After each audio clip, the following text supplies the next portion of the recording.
옷장사를 큰 시장에서 옷장사를 하시는 분이 폭삭 망하고서 산으로 들어가서 연부를 한 사례에 대해서 말씀 올리도록 하겠습니다. 서울 큰 시장에서 옷장사를 크게 하던 정거사는 어느 날 아내가 그냥 아프다고 해서 병원에서 진찰을 받았는데 이미 병세가 너무 악화된 돌이킬 수 없는 상태의 말기암이라는 진단을 받게 됐던 것입니다. 그래서 돈은 있으니까 수많은 항암 치료와 수술을 했지만 그렇게 많은 치료와 했는데도 불구하고 6개월 만에 저 세상으로 떠나게 되었던 것입니다. 또한 아내가 가고 나서 자기도 모르게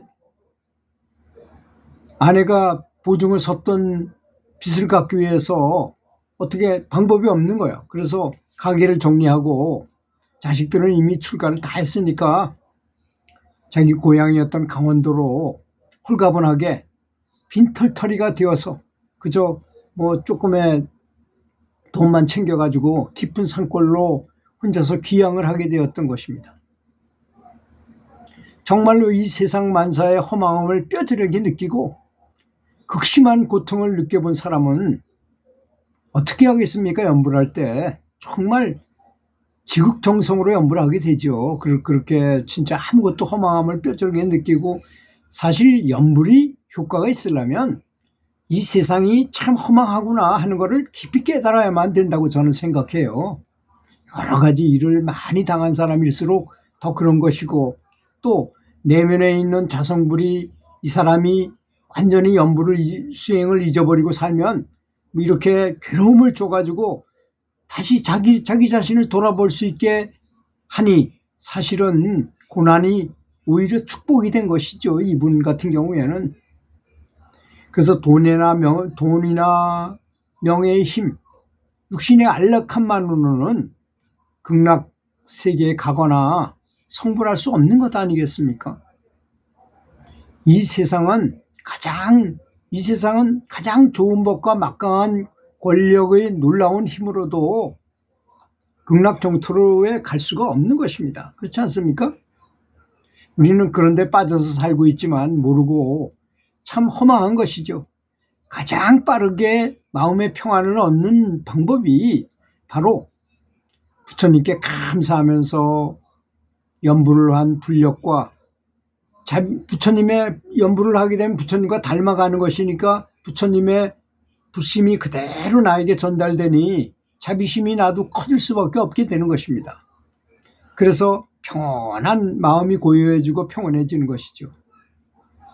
마음이 평안해지는 방법은 이 방법밖에는 없다는 것을 정과사는 스스로 깨닫게 된 거죠. 아내도 가고 삐까번쩍하던 옷가게도 다 정리해서 강원도 깊은 산속에 들어와서 오로지 풀만 보고 나무만 보고 냇가만 보고 폭포수만 보고 아름다운 황토 집에서 살고 있으니 그런 생각이 들 수밖에 없는 거 아니겠습니까? 그래서 연불로 얻어지는 사랑과 평화만큼 자신과 세상을 평안하게 하는 것은 없다는 것을 더욱더 절실히 느끼게 됐어요. 참 세상이 허망하구나. 서울에 살면서 삐까번쩍한 시끄러운 그런 시장 안에서 살았지만 다 지나고 보니 허망한 것이고, 아내와 그렇게 알콩달콩 살다가 아내가 갑자기 세상을 떠나니 사람하고도 참 허망한 것이구나 하는 걸 느끼게 된 것입니다.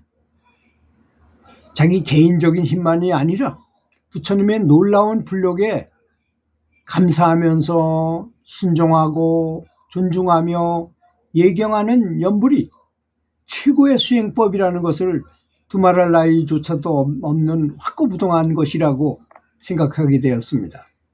그래서 산에서 밭을 일굴 때나 오로지 남의 아불탑을, 산을 오를 때도 남의 아불탑을, 집안에 잡일을 할 때도 남의 아불탑을, 밥을 먹을 때도 남의 아불탑을에게 깊이 감사드리며 언제나 남의 아불탑을과 함께 연불하면서 사는 겁니다.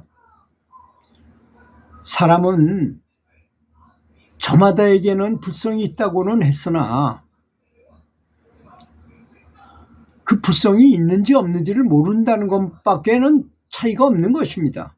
자기 마음속에 부처님이 계시는 건 분명하잖아요. 사실 모든 경전을 종합해서 생각해보고 법문을 들어보면 그렇지 않습니까?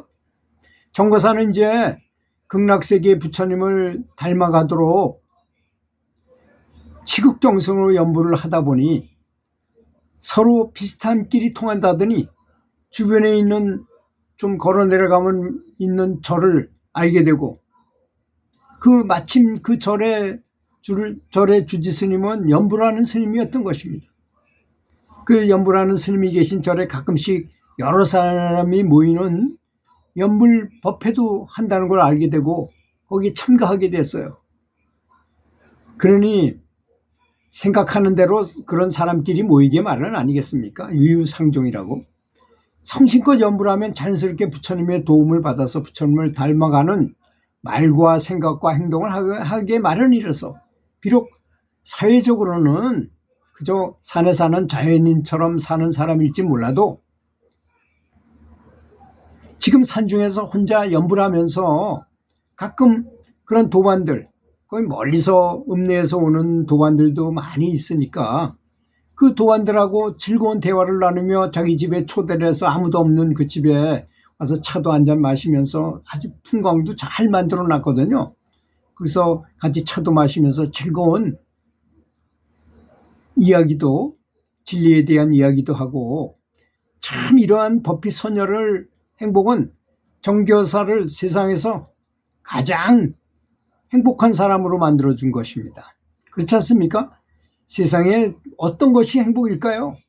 내가 좋아하는 진리 추구하는 사람들끼리 참 그 중에는 참 열심히 연구를 하고 참 아름답고 뭐 갖춘 것이 많은, 그 중에는 의사 선생님도 있고 또 학교 선생님도 있고 또 사업하는 사람도 있고 철물 좀 하는 분도 계시고 이러니까 모여가지고 그런 이런저런 얘기하면서 서로 도움도 주고, 철물 좀 하는 분은 여기 문짝엔 이런 거 달면 좋습니다. 여기는 이렇게 멋있는 장식을 하나 다시죠. 뭐 이래가지고 그 여러 가지 삶에 대한 지혜도 얻고 서로 연구를 하는 방식에 대해서 서로 토론도 하고 너무나 행복함을 느끼겠더라는 것입니다. 그러니 사람이라는 거는 부처님이 나를 정말 사랑하고 내가 불련이 있는 사람이라면 이렇게 어려운 환경에 처하게 만들어서 진리의 길을 가게 만든다는 것. 지금 정거사님은 오히려 가장 인생 중에서 너무나 행복한 법비 선열 속에서 늘 살고 있는 사람이 된 것입니다. 이게 바로 행복이 아니겠습니까, 여러분? 그렇지 않습니까? 이제 연세가 돼서 들어서 뭐 돌아가실 때가 되면 정말로 극락 왕생을 하시게 될 것 같습니다. 들어주셔서 감사합니다.